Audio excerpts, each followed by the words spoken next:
محترم حضرات، محبت کے ساتھ ایک مرتبہ درود پاک پڑھ لیجیے۔ اللہم صل علی سیدنا مولانا محمد معدن الجود والکرم وآلہ وبارک وسلم صلاۃ وسلاما علیک یا سیدی یا رسول اللہ وعلی آلک واصحابک اجمعین۔ دعاؤں سے متعلق ہم چند احادیث سماعت فرما رہے تھے کہ عبادات میں، اللہ کی عبادت میں دعا کی کیا اہمیت ہے، اور مسلمان بندہ جب اللہ سے دعا کرتا ہے، اللہ سے مانگتا ہے، تو اللہ تبارک و تعالی دعا کرنے والے کو کیسے نوازتا ہے۔ اور جب بندہ دعا کرتا ہے تو اس کی دعا کی قبولیت اللہ تبارک و تعالی اس کی دعا کو قبول فرماتا ہے۔ کیسے قبول فرماتا ہے، اور اس قبولیت کا اظہار کس صورت میں ہوتا ہے دنیا میں۔ تو یہ چند باتیں تھیں جس سے متعلق ہم نے گزشتہ اتوار کو سماعت کیا تھا، اور مزید کچھ احادیث آج کے درس میں سماعت کریں گے۔ آج کے درس کی پہلی حدیث حضرت سیدنا ابو ہریرہ رضی اللہ تعالیٰ عنہ سے یہ حدیث مروی ہے، اور یہ حدیث شریف صحیح مسلم میں ہے، صحاح ستہ میں سے دوسرے درجے کی حدیث شریف کی کتاب ہے۔ وعنہ قال قال رسول اللہ صلی اللہ علیہ وسلم یستجاب للعبد ما لم يدعو بإثم۔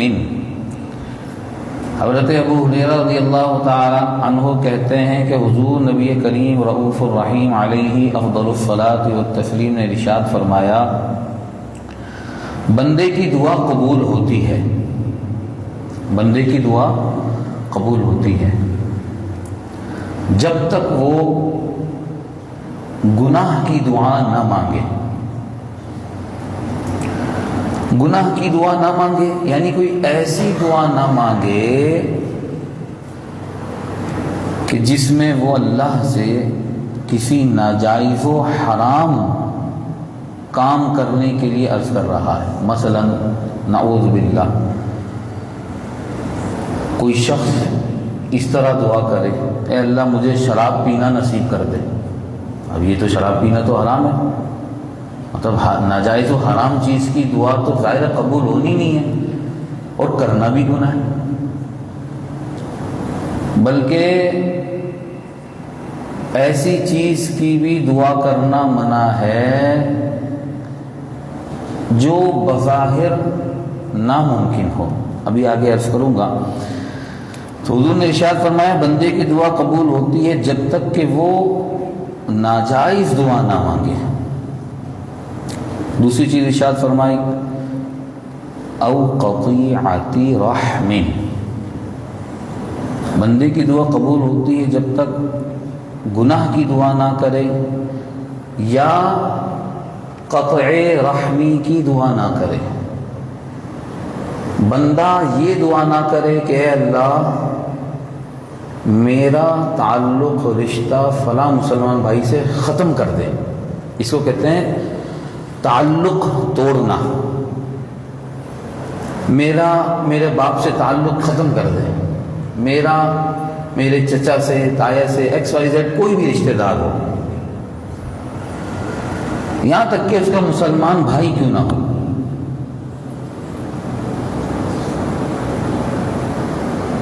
تو یہ اگر دعا کرے گا تو یہ بھی قبول نہیں ہوگی۔ ایک حدیث شریف میں آیا کہ اللہ تعالی ان رشتوں کو کل قیامت میں سب کے سامنے پیش کرے گا۔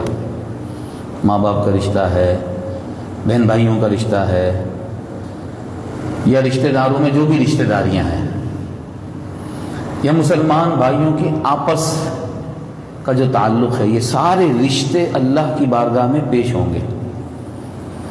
اور حضور نبی کریم صلی اللہ علیہ وسلم نے ارشاد فرمایا، جو رشتے کو جوڑتا ہے، کیا کرتا ہے؟ جوڑتا ہے، آپس کے تعلقات کو جوڑتا ہے، قطع تعلق نہیں کرتا۔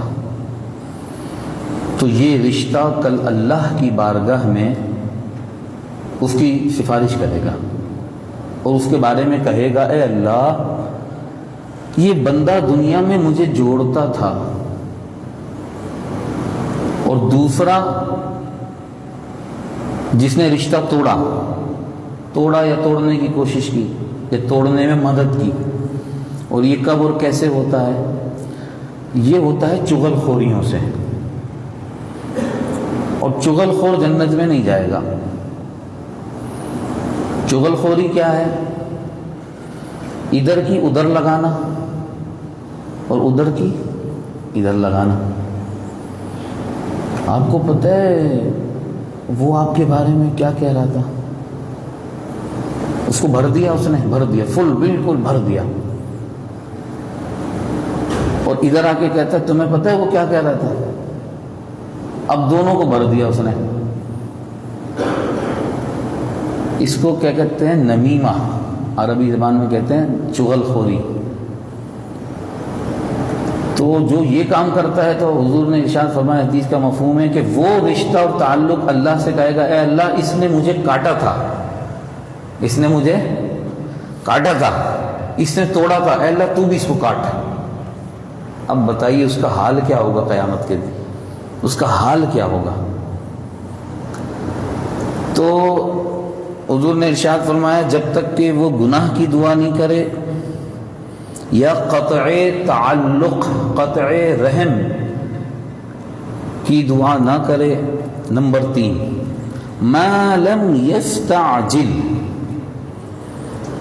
جب تک کہ وہ دعا میں جلد بازی سے کام نہیں لے، دعا میں جلدی نہیں کرے، جلد بازی نہیں کرے. اب جب حضور نے یہ بات ارشاد فرمائی نا کہ جلد بازی سے جب تک کام نہیں کرے گا دعا قبول ہوگی، اور جدھر جلد بازی کرے گا دعا قبول، اس کا مطلب یہی ہے نا. اب سنیے ذرا، جب حضور نے یہ بات ارشاد فرمائی نا کہ دعا قبول ہوتی ہے جب تک کہ جلد بازی نہیں کرے دعا میں، تو صحابہ تعجب میں پڑ گئے. صحابہ نے پھر حضور سے کر لیا سوال. حضور کے اس فرمان پر کیا کر لیا؟ سوال کیا کیا حضور سے؟ قیل یا رسول اللہ صلی اللہ علیہ وآلہ وسلم مل استعجال، یا رسول اللہ یہ دعا میں جلدی کیا ہوتی ہے؟ دعا میں جلدی کرنے کا مطلب کیا؟ کیونکہ حضور نے بہت بڑی بات ارشاد فرمائی کہ جب تک جلدی نہیں کرے گا، جلد بازی سے کام نہیں لے گا، ضرور اس کی دعا قبول ہوگی. اور ادھر اس نے جلد بازی کی، ادھر اس کی دعا قبول نہیں ہوگی. یہ مطلب ہے حدیث کا. تو صحابہ ایک دم چونک گئے. دیکھیے میں آپ کو مثال دوں، ہم لوگ دنیا کے کام کرتے ہیں، ہمارا کوئی کام پھنسا ہوتا ہے تو ہم کتنی کوشش کرتے ہیں اور جلد سے جلد اس کو نمٹانے کی کوشش کرتے ہیں کہ یہ کام جتنا جلد ہو جائے. ایسا ہی ہے. بہت بعض دفعہ وہی ارجنٹ کام آ جاتا ہے تو آدمی کھانا چھوڑ دیتا ہے، اپنا لنچ چھوڑ دیتا ہے، ڈنر چھوڑ دیتا ہے. نہیں بھائی یہ کام پہلے کرنا، یہ کام پٹا لوں ہو جائے، پھر بعد میں کھانا تو کھاتے رہیں گے ساری زندگی، یہ کام میرا پتا ہوا ہے. اب سیم کنڈیشن اس کی یہاں آ گئی ہے. کوئی دعا ہے ایسی کہ بس اس کو بار بار وہ اللہ سے مانگ رہا ہے اور قبول ہو جائے، قبول ہو جائے، اور جلدی کر رہا ہے. تو صحابہ نے کہا یہ جلدی، دعا میں جلدی کیا ہوتی ہے؟ اب حضور نے پتہ کیا فرمایا؟ سنیے. دعا میں جلد بازی، اور بعض ہمارے بھائی کرتے ہیں یہ. حضور نے ارشاد فرمایا یقول قد دعوت وقد دعوت فلم ارى فيستجاب لي. حضور نے فرمایا دعا میں جلد بازی یہ ہے کہ وہ کہتا ہے بھائی میں تو دعا کر رہا ہوں، میں نے دعا کی اور مجھے امید نہیں کہ میری دعا قبول ہو. یہ جلد بازی ہے. کیا ہے جلد بازی؟ وہ لوگوں سے کہہ رہا ہے یا اپنے دل میں ہی سوچ رہا ہے یار میں کب سے دعا کر رہا ہوں، دعا پر دعا کر رہا ہوں، کتنے دن سے دعا کر رہا ہوں، مجھے تو نہیں لگتا میری دعا قبول ہوگی. یہ سوچ رہا ہے، وہ سوچ رہا ہے یا کسی کو بول رہا ہے. اور ہوتا ہے، میں نے کچھ لوگوں کو دیکھا، ایک صاحب میرے پاس آئے کہنے لگے مولانا میں بڑے ٹائم سے ایک دعا کر رہا ہوں، پتہ نہیں میری دعا قبول ہوگی نہیں ہوگی یا دعا قبول نہیں ہو رہی ہے. ہوتا ہے نا، یہ سوچتا ہے بندہ یار میں 2 مہینے سے دعا کر رہا ہوں، میں 1 سال سے دعا کر رہا ہوں. اب میں آپ کو قرآن سے واقعہ سناؤں دعا، یہ دعا کرنے، قبول ہونے اور اثر نہ ظاہر ہونے کا۔ حضرت موسیٰ علیہ السلام کا نام سنا ہے نا آپ نے، اللہ کے نبی ہیں، اور ان کے بھائی حضرت ہارون علیہ السلام۔ حضرت موسیٰ علیہ السلام نے ایک دن دعا کی، کیا دعا کی؟ اے اللہ، فرعون اس زمانے کا بادشاہ تھا، بڑا ظالم بادشاہ تھا، بہت ظلم کیا تھا اس نے، اے اللہ اس فرعون کو ہلاک کر دے، برباد کر دے، اس کو موت دے دے، یہ تباہ ہو جائے۔ اس نے ستایا اتنا تھا ان کی قوم کو۔ جب اس کو یہ پتا چلا نا، فرعون کو کاہنوں نے، نجومیوں نے اس کو کہا کہ فرعون نے خواب دیکھا تھا، فرعون نے خواب دیکھا کہ ایک آگ اس کی طرف بڑھ رہی ہے اور یہ بھاگ رہا ہے۔ فرعون نے کہا یہ خواب کا مطلب کیا؟ تعبیر کیا تو نجومیوں نے کہا ایک بچہ پیدا ہوگا، ایک لڑکا پیدا ہوگا اور وہ تیری حکومت کا خاتمہ کر دے گا، تیری حکومت ختم کر کے چھوڑے گا۔ ہاں اس کو، اب آپ کو پتہ ہے کہ ظالم و جابر حکمران کو، حاکم کو اگر اس کی کرسی ہلتے نظر آئے تو پھر وہ سب کرتا ہے، سب ظلم کرتا ہے۔ اس نے کہا اچھا جو بچہ پیدا ہو، جو لڑکا پیدا ہو، جان سے مار دو۔ غالباً ایک روایت میں 40,000 آئے، ایک میں 70,000 بچے جیسے پیدا ہوئے ان کو اس نے گلا گھونٹ کے مروا دیا کہ وہ بچہ کہیں بڑے ہو کے میری حکومت کا، لیکن جسے اللہ رکھے اسے کون چھکے۔ لیقضی اللہ امرا کان مفعولا، اللہ فرماتے ہیں میرے کام ہو کر رہتے ہیں، اللہ کے کام کوئی روک سکتا ہے؟ اور اللہ کی قدرت دیکھیے، وہ بچہ کون تھا جس کو پیدا ہو کر موسیٰ علیہ السلام، وہ اس کی حکومت کا خاتمہ، وہ موسیٰ علیہ السلام تھے، اور موسیٰ علیہ السلام پیدا ہوئے اور موسیٰ علیہ السلام کی پرورش بھی اس کے دربار میں ہوئی، اللہ نے پرورش بھی اس کے دربار میں کروائی۔ خیر میں یہ کہہ رہا ہوں کہ موسیٰ علیہ السلام نے دعا کی اور ہارون علیہ السلام نے آمین کہی۔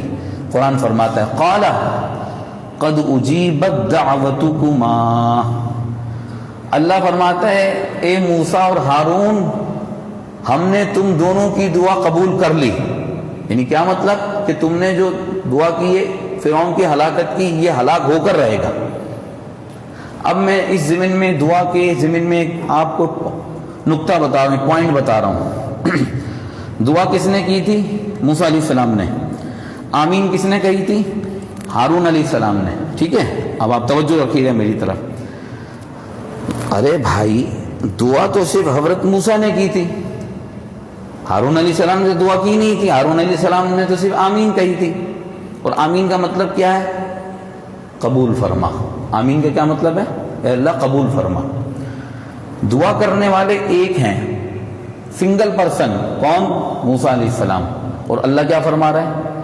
اللہ فرما رہا ہے ہم نے تم دونوں کی دعا قبول کر لی۔ آدمی تھوڑی دیر کے لیے سوچے گا دعا کرنے والا ایک ہے تو اللہ نے یہ کیوں نہیں فرمایا اے موسیٰ ہم نے تم اکیلے کی دعا قبول کر لی؟ یہ کیوں فرمایا تم دونوں کی؟ جبکہ دعا تو نہیں کی تھی دونوں نے، دعا تو حضرت موسیٰ نے کی تھی، حضرت ہارون نے تو صرف آمین کہی تھی۔ اب سنیے ذرا، جب کوئی بندہ دعا کرتا ہے اکیلا شخص، جیسے مسجدوں میں عام طور پر مولانا دعا کرتے ہیں، یہ پروگرام ہوتا ہے دعا کرتے ہیں، تو دعا تو ایک ہی کر رہے ہیں نا۔ جتنے لوگ آمین کہتے ہیں، دعا پر جو آمین کہتا ہے، آمین کہہ کر وہ اس دعا میں شریک ہو جاتا ہے۔ سمجھ میں آئی بات؟ تو ہارون علیہ السلام نے جب آمین کہی تو آمین کہنے کی وجہ سے وہ اس دعا میں شریک ہوئے، تب اسی لیے اللہ نے فرمایا ہم نے تم دونوں کی دعا قبول کر لی۔ اس لیے جب بھی دعا کی جائے بندہ چاہتا ہے کہ یہ دعا میرے حق میں بھی قبول ہو تو آمین کہے۔ کیا کہے؟ آمین۔ اور آمین میں 4 حرف ہیں، اور جو دعا پر آمین کہتا ہے 4 فرشتے اس کے لیے مغفرت کی دعائیں مانگتے ہیں۔ مولا مشکل کشا سیدنا علی مرتضیٰ فرماتے ہیں کرم اللہ وجہہ الکریم کہ آمین دعا کے لیے ایسی ہے جیسے خط کے لیے، لیٹر کے لیے مہر۔ جب بندہ دعا پر آمین کہتا ہے تو آمین جب کہہ دی اس نے دعا پر، تو اب یہ دعا سیدھی اللہ کی بارگاہ میں جائے گی۔ جب خط سیل ہو جاتا ہے، لیٹر سیل کر دیا جاتا ہے، وہ لیٹر کوئی نہیں کھول سکتا سوائے اس کے کہ جس کو لکھا گیا ہے. تو اب اس کی دعا سیدھی اللہ کی بارگاہ میں جائے گی، وہاں کھلے گی. اور شیطان اس دعا سے مایوس ہو جاتا ہے، شیطان اس دعا سے مایوس ہو جاتا ہے جس دعا کے آخر میں آمین کہی جائے.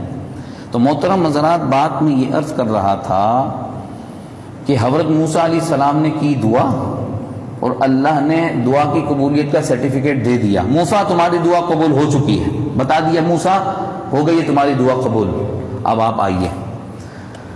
جس دن موسیٰ علیہ السلام کی دعا قبول ہوئی نا کہ ہم فرعون کو ہلاک کریں گے، موسیٰ تم نے دعا کی، ہم نے تمہاری دعا قبول کر لی، اب فرعون نہیں بچے گا. اب جب قبول ہو گئی تو فرعون بچ سکتا تھا؟ اب تو پکا اس کو ہلاک و برباد ہی ہونا تھا. میں کس بیک گراؤنڈ میں یہ آپ کو واقعہ سنا رہا ہوں؟ دعا میں جلدی نہیں کرنی چاہیے. اب آپ کے ذہن میں بھول تو نہیں گئے؟ دعا میں جلدی نہیں کرنی چاہیے، صبر کرنا چاہیے. اب دعا کے قبول ہونے کے بعد موسیٰ علیہ السلام کی دعا قبول ہونے کے کتنے سال کے بعد فرعون غرق ہوا، ہلاک ہوا، اللہ نے اس کو سمندر میں ڈبویا. کتنے سال کے بعد؟ 40 سال کے بعد. کتنے سال کے بعد؟ 40 سال کے بعد. جبکہ دعا تو اسی وقت قبول ہو چکی تھی، 40 سال پہلے ہی قبول ہو چکی تھی دعا. بات سمجھ میں آ رہی ہے آپ کے؟ دعا تو موسیٰ علیہ السلام نے جب کی تھی، اس دعا کی قبولیت میں اور فرعون کے ہلاک و برباد اور غرق ہونے میں کتنے سال تھے بیچ میں؟ 40 ایئرز، 40 سال. کیا پتہ چلا؟ ہم میرے خیال میں ہم تو کوئی اگر دعا 40 دن تک مانگ لے اور نہیں قبول ہو تو ہم نے تو شور مچا دینا، ہم نے تو مایوس ہو جانا. نعوذ باللہ. بھائی مایوس ہونے کی ضرورت نہیں ہے، اللہ کی رحمت سے کبھی مایوس نہیں ہونا چاہیے. ہمارا کام ہے مانگنا، رب کا کام ہے دینا. جب وہ چاہے گا دے دے گا، اس کی مرضی. ہم اس کے دینے پر اپنا کام کرنے نہ کرنے کا وہ نہ کریں کہ بس وہ دے گا تو ہم دعا کریں گے، دوسری والی بھی ایک تو قبول ہو جائے پھر دوسری مانگیں گے. یہ نہیں کریں ہم لوگ. تو پتہ یہ چلا کہ اللہ تبارک و تعالی دعا قبول کر لیتا ہے. ہاں، اس دعا کی قبولیت کا اظہار کبھی تو فوراً ہو جاتا ہے. کیا آپ کے سمجھ میں آئی بات؟ اللہ دعا قبول کر لیتا ہے. اس دعا کی قبولیت کا جو اظہار ہے نا، جو دنیا میں ہونا ہے، کبھی تو فوراً ہو جاتا ہے، کبھی ہفتے کے بعد، کبھی مہینے کے بعد، کبھی سال کے بعد، اور کبھی آپ نے دیکھا موسیٰ علیہ السلام کی دعا قبول ہو چکی تھی اور اللہ کہہ بھی چکا ہم نے تمہاری دعا قبول کر لی، لیکن دنیا میں اس کی قبولیت کا جو اظہار ہوا وہ کتنے سال کے بعد ہوا؟ 40 سال کے بعد. دوسرا واقعہ قرآن سے ان شارٹ سناتا ہوں آپ کو. سورہ یوسف کی تفسیر آپ نے سنی تھی ماشاءاللہ رمضان میں، تقریباً 2.5 گھنٹے کی تفسیر میں نے بیان کی تھی سنڈے کو، منڈے کو، چھٹی آئی تھی اس میں. حضرت یعقوب علیہ السلام جو یوسف علیہ السلام کے فادر ہیں، والد ہیں، جب یوسف علیہ السلام کے بھائیوں نے یوسف علیہ السلام پر ظلم کیا اور انہیں کنویں میں پھینک دیا، تقریباً 40 برس تک ان کے والد یعقوب علیہ السلام اپنے بیٹے یوسف علیہ السلام کے غم میں روتے رہے. 40 برس کم نہیں ہوتے ہو. ایک روایت میں 80 سال بھی آئے ہیں، دونوں روایتیں ملتی، 40 یا 80 سال. اب آپ سوچئے ذرا، یعقوب علیہ السلام کو اللہ بتا چکا تھا اور اللہ کے بتانے پر یہ بات یعقوب علیہ السلام نے اشارتاً اپنے بیٹوں سے یہ بات کہی تھی کہ اللہ تعالی ہم سب کو ایک دن جمع کرے گا. یہ اشارتاً کہی تھی. اللہ کا نبی کسی بات کو ظاہر نہ کرے، نہیں بتائے تو اس کا مطلب یہ نہیں ہوتا اس کو پتہ نہیں ہے. وہ اللہ کی طرف سے اتنی ہی بات بتائیں گے جتنا حکم ہوگا. انہوں نے اشارہ کر دیا تھا، عسى اللہ ان یأتینی بکم جمیعا. حضرت یعقوب نے کہا انشاءاللہ قریب ہے کہ اللہ تعالی یوسف کو لائے گا اور تم سب ہم سب جمع ہوں گے یوسف کے ساتھ. یہ مفہوم ہے اس آیت کا. اور دوسری بات یعقوب علیہ السلام نے اشاروں میں اپنے بچوں سے یہ کہی تھی، لا تیأسوا من روح اللہ، میرے بیٹو تم جاؤ یوسف کو تلاش کرو. وہ تفصیل پوری وہاں موجود ہے، میں بتا چکا ہوں. تم اللہ کی رحمت سے مایوس مت ہو. اب آپ ذرا سوچئے، اس پورے کام میں یوسف علیہ السلام کو دوبارہ اپنے والد سے ملنے میں کتنے سال لگے؟ 40 سال. اور پھر یعقوب علیہ السلام کا یہ واقعہ ہمیں درس کیا دے رہا ہے؟ مایوس مت ہو، دعا کرتے رہو، اثر ظاہر ہوگا جب اللہ چاہے گا. تو حضور نے فرمایا دعا قبول ہوتی ہے بندے کی جب تک کوئی غلط دعا نہ مانگے، ناجائز دعا نہ مانگے، اور قطع رحمی، رشتے کے توڑنے کی دعا نہ مانگے کہ میرا اس سے تعلق ختم ہو جائے، یہ دور ہو جائے مجھ سے، یہ سب سوال نہ کرے. نمبر 3، جلدی نہیں کرے. یا رسول اللہ جلدی کیا ہے؟ فرمایا جلدی یہ ہے کہ بندہ یہ کہتا ہے بھائی میں دعا کرتا ہوں اور میں دعا کرتا ہوں، مجھے امید نہیں کہ میری دعا قبول ہو. اور پھر حضور کا دوسرا جملہ سنیے، فرمایا فَيَسْتَحْسِرُ عِنْدَ ذَلِكَ وَيَدَعُ الدُّعَاءَ. پھر وہ دعا کرنے والا اپنا دل چھوٹا کر لیتا ہے، چھوٹا کر لے، مایوس ہو جاتا ہے کہ میں تو دعا کر رہا ہوں قبول نہیں ہو رہی. یہاں تک کہ حضور نے فرمایا یہاں تک کہ وہ دعا کرنے والا دعا کرنا ہی چھوڑ دیتا ہے. یہ ہے مایوسی. اب اس حدیث سے ہمیں کتنا سیکھنے کو ملا. اللہ کی رحمت سے مایوس نہ ہو، دعا کبھی بھی نہ چھوڑے. حضرت سیدنا علی مرتضی خلیفہ چہارم کرم اللہ وجہہ الکریم ورضی اللہ تعالیٰ عنہ فرماتے ہیں، لوگو دعا کرنا کبھی مت چھوڑنا، دعا کرتے رہو. تمہیں کیا پتا تمہارا کام اسی دعا سے ہونے والا ہو اور تم ہمت ہار کے بیٹھ جاؤ. محترم حضرات، ایک ضروری بات اور عرض کروں میں دعا کی قبولیت کے حوالے سے، یاد رکھیے گا اور اچھی طرح یاد رکھیے گا. دعا کے قبول ہونے کی بہت ساری قسمیں ہیں.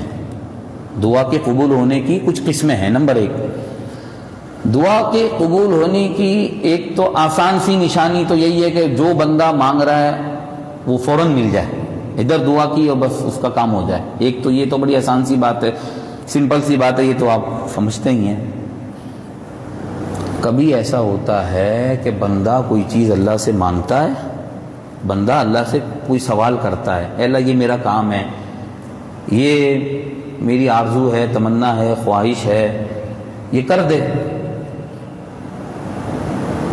اب کیا ہوتا ہے؟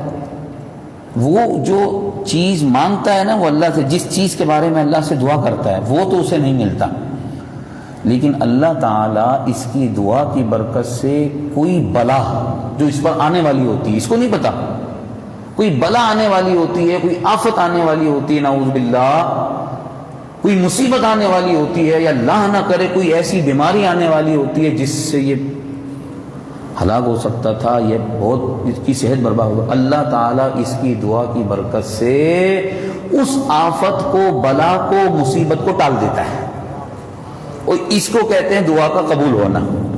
اب وہ چیز تو نہیں ملی جو یہ مانگ رہا تھا، لیکن اللہ نے اس کی دعا قبول کیسے کی؟ اس پر جو آنے والی مصیبت تھی اس کو ٹال دیا. اور ایسا آپ بھی دیکھتے ہوں گے، ہم نے تو دیکھی یہ چیزیں. تیسری چیز، دعا قبول ہونے کے حوالے سے اللہ تعالیٰ اس کو اس دعا کی برکت سے ثواب عطا فرماتا ہے. کیا عطا فرماتا ہے؟ ثواب. میں نے گزشتہ اتوار کو آپ کو ایک حدیث سنائی تھی کہ قیامت کے دن بندہ ثواب کے پہاڑ دیکھے گا، اتنا بڑا پہاڑ، اتنا بڑا پہاڑ، اتنا بڑا، نیکیوں، بہت ساری نیکیاں دیکھے گا. اے اللہ یہ میں نے تو نہیں کی تھی دنیا میں، یہ میری نیکیاں. ہاں بندہ، اللہ فرمائے تیری نیکیاں میں نے تو نہیں کی تھی، میری کہاں سے ہو گئیں؟ اس وقت اللہ فرمائے گا تو جو دعائیں مانگتا تھا نا مجھ سے، ہر وقت دعا مانگتا رہتا تھا، تو جو تو دعائیں مانگتا تھا نا وہ میں نے دعاؤں کا ثواب یہاں تجھے عطا فرما دیا. چوتھی بات، دعا کی قبولیت کے حوالے سے اللہ تعالیٰ اس کے دعا مانگنے کی وجہ سے اس کے درجے بلند فرماتا ہے. اور جنت میں جو جنتی جائیں گے، جنت میں ہر جنتی کا اپنا ایک رتبہ مقام ہوگا. جیسے دنیا میں آپ دیکھ لیں ایک آدمی پیسے والا ہوتا ہے, دوسرا اس سے تھوڑا زیادہ پیسے والا, تیسرا اس سے زیادہ, اس سے, تو مطلب یہ کیٹیگریز ہیں. تو جنت میں بھی مختلف کیٹیگریز ہوں گی, کسی کا بہت اعلیٰ درجہ ہوگا, کسی کا نارمل ہوگا, کسی کا اس سے کم ہوگا. تو اللہ تعالیٰ اس کی دعا کو قبول کر لیتا ہے اور اس پر یہ ہو جاتا ہے کہ اس کے درجے جنت میں بلند فرما دیتا ہے. دوسری حدیث, وعن ابی الدرداء رضی اللہ تعالی عنہ قال قال رسول اللہ صلی اللہ علیہ وسلم دعوت المرء المسلم لأخیہ بظہر الغیب مستجابۃ. سبحان اللہ, یہ بھی صحیح مسلم کی حدیث ہے. کسی غائب مسلمان کے لیے دعا کرنا. مثال کے طور پر آپ یہاں بیٹھے ہوئے ہیں, آپ کو کوئی دوست ہے, کوئی مسلمان بھائی ہے, ابھی آپ کے پاس نہیں ہے, کہیں بھی ہے دنیا میں, آپ اس کی غیر موجودگی میں اس کی پیٹھ پیچھے اس کے لیے کر رہے ہیں دعا. اس کی برکت اور اس کی اہمیت حضور نے بیان فرمائی. دیکھیے میں آپ کو ایک بات عرض کروں, میں دعا کروں کسی اس مسلمان بھائی کے لیے جو میرے سامنے بیٹھا ہوا ہے, جو میری مجلس میں محفل میں موجود ہے, صحیح ہے, اس میں ہو سکتا ہے ایک امکان ہے کہ کوئی آدمی اپنے اس مسلمان بھائی کے لیے دعا کرے جو اس کے سامنے ہے, یا اس کی میٹنگ میں ہے, محفل میں ہے, مجلس میں ہے. ہو سکتا ہے کوئی ریا آ جائے دل میں. ریاکاری تو وہ مطلب شیطان کا بہت بڑا وار ہے نا. شیطان تو ہر وقت اس کوشش میں ہوتا ہے کہ ریاکاری اور دکھاوے کے ذریعے مسلمان کی نیکی کو برباد کرے. لیکن جب کوئی بندہ کسی اپنے اس مسلمان بھائی کے لیے دعا کرے جو اس کے سامنے بھی نہیں ہے, اس کی محفل میں بھی نہیں, اس کو پتہ بھی نہیں ہے یہ اس کے لیے دعا کر رہا ہے, اس کو پتہ بھی نہیں ہے, اس میں ریا نہیں آ سکتی. کیوں کہ کوئی بھی مسلمان کسی ایسے مسلمان بھائی کے لیے دعا کرے جو اس سے دور ہو, اس کے قریب نہ ہو, یہ دعا اسی وقت ہوگی. توجہ رکھیے گا, یہ دعا وہ بندہ اس کے لیے جبھی کرے گا جب اس کا دل اس کے لیے صاف ہوگا. کیا؟ اس کا دل اس کے لیے صاف ہوگا, نمبر 1. نمبر 2, ایسا تبھی ہوگا کہ یہ اپنے اس مسلمان بھائی کے لیے دعا کرے جو اس سے دور ہے. یہ اسی وقت دعا کرے گا جب اس کے دل میں اس کے لیے محبت ہوگی, پیار ہوگا. اب آپ حدیث سنیے کیا فرمایا حضور علیہ الصلوۃ والسلام نے. اب آپ کو زیادہ سمجھ میں آئے گی انشاءاللہ. حضور صلی اللہ علیہ وسلم نے ارشاد فرمایا, مسلمان کی اپنے مسلمان بھائی کے لیے اس کی پیٹھ پیچھے دعا کرنا. فرمایا جب مسلمان اپنے مسلمان بھائی کے لیے دعا کرتا ہے اور جس کے لیے دعا کر رہا ہے وہ موجود نہیں ہے, اس کی پیٹھ پیچھے دعا کر رہا ہے, اللہ تعالی اس کی یہ دعا اس کے حق میں ضرور قبول فرمائے گا. تو میرے بھائی, مسلمان بھائی کے لیے دعا کرنا بہترین عبادت ہے. کیا ہے؟ بہترین عبادت ہے. اب علماء نے یہاں بڑی پیاری بات لکھی, فرمایا خدا نہ خواستہ کسی کو اگر کسی مسلمان سے حسد ہو جائے, کیا ہو جائے؟ حسد. اب یہ حسد کیسے ختم ہوگا؟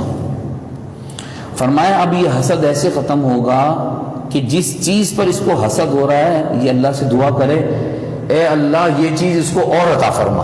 اب یہ کون کرے گا دعا؟ حسد کرنے والے کے لیے تو یہ بڑی مشکل بات ہے. فرمایا جس چیز پر یہ حسد کر رہا ہے اسی کے لیے دعا کرے اللہ سے, اے اللہ یہ چیز اس کو اور عطا فرما. تو اس سے حسد کی بیماری اس سے جائے گی اور یہ جو ہے سیدھے رستے پہ آ جائے گا. محترم حضرات, یہ جو حدیث ہے کہ غائب مسلمان کے لیے دعا کرے, اس میں اصل میں غائب مسلمان کے لیے خیر خواہی ہے. اچھا جناب اتنا تو پتہ چل گیا کہ کسی غائب مسلمان کے لیے دعا کرے تو حضور نے فرمایا مستجابۃ، قبول ہی قبول ہے۔